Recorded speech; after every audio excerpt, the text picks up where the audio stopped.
But really, how independent are you? For the more than 2 million homeowners living in community associations in Washington, the answer may be not as much as you might think.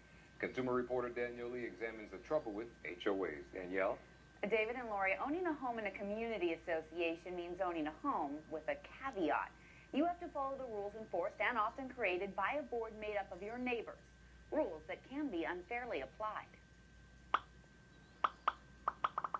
So many complaints about so many rules. I have no sanctuary. It's very uncomfortable. Mini blinds must be white in color. No artificial plants may be used. Pets may not be left unattended outside. Music and noise must be kept to a reasonable minimum. And non-toilet trained children aren't allowed in the pool. For Raylene Schifano, it was an outdoor smoking violation by her husband that got her into trouble.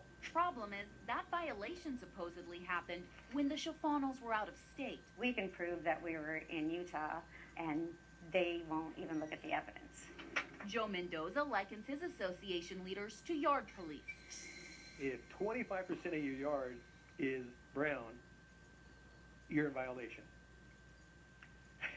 Eastland 206. And for Weldon Nicely, it was an unexpected $70,000 assessment for upgrades to his condo's exterior. I'd say this is one of the most poorly managed processes I've ever encountered.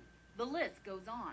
About 150 people have complained to the Washington Attorney General in 2 years.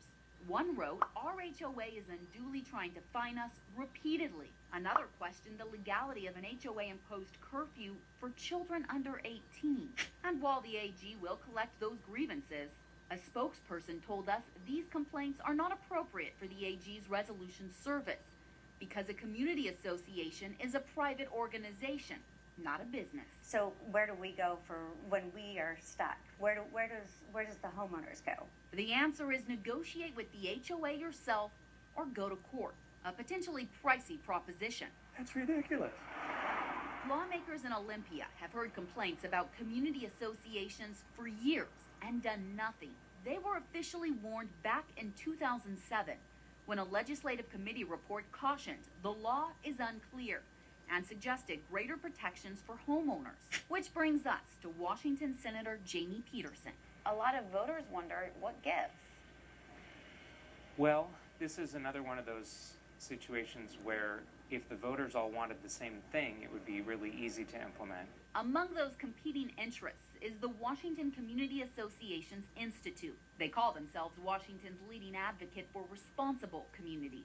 They say they represent homeowners, but many of their members are the lawyers and property managers who make money serving HOAs. Their president, Jeremy Stilwell, cautions lawmakers against greater protections for the individual. Legislating on an individual person basis often can do harm to the industry as a whole. Stilwell will tell you community associations are working.